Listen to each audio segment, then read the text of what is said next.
give up. And how many of you have ever held a book that's written in Braille? Not too many of us maybe have had that opportunity.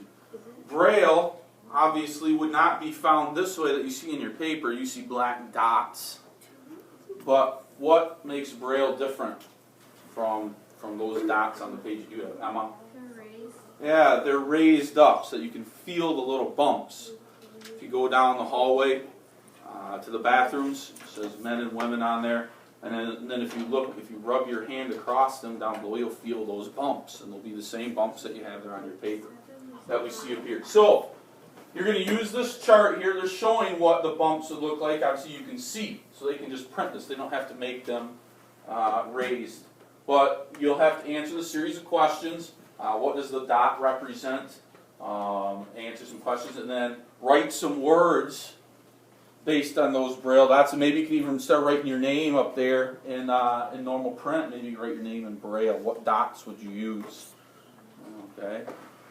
And, we had talked about before, earlier this year too, some of those captives that were held, especially during the Vietnam War. They were able to send out SOS signals. Remember that, Grant, right? You tap, blink your eyes, sending SOS. Yeah. Maybe you could, if you were able to make a sign and they didn't understand Braille, your captors, and you knew the Braille language, you could use those dots to write a little secret message on the bottom. Maybe they would just think you're scribbling or just... So maybe knowing the Braille system would be a valuable tool. Okay? So anyways, answer those questions. They're pretty straightforward. And then don't be afraid in the hallway. Check, just kind of feel at the bottom of the signs what they'd say in Braille down there. Okay? So that's pretty straightforward. On the next page here, page 79, we have author's purpose and point of view. And if you remember, we had talked about the author's point of view. Sometimes we talk about point of view, we say first person, or we talk about third person point of view. That's not what they're asking for here.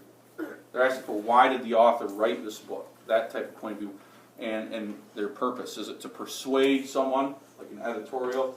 Is the purpose to give you information, like a biography, or just an informational book? Or is the purpose to entertain you? Okay?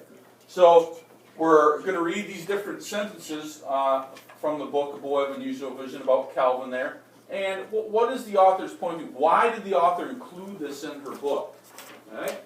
So, the first one here, picture walking to the corner store without being able to see where you're going, without knowing what the street looks like. What's the author trying to get you to do? What's the author's point of view there? What is the author hoping that you will do when you're reading that sentence? What do you think? Courtney? What's that? Okay. Might be entertaining, but we want to put it in more of a sentence form. So what is the author hoping you will do? What you will do when you read that sentence? What would you do? Hoping that you would do, Brian? Picture. Well, what does the author tell you to do there? Just reread the sentence, Jesse. To feel sorry for that person? Not necessarily hoping that you'll feel sorry for them, but reread the sentence. What is the author telling you to do? Grant. Picture him. So how would you do that, Courtney?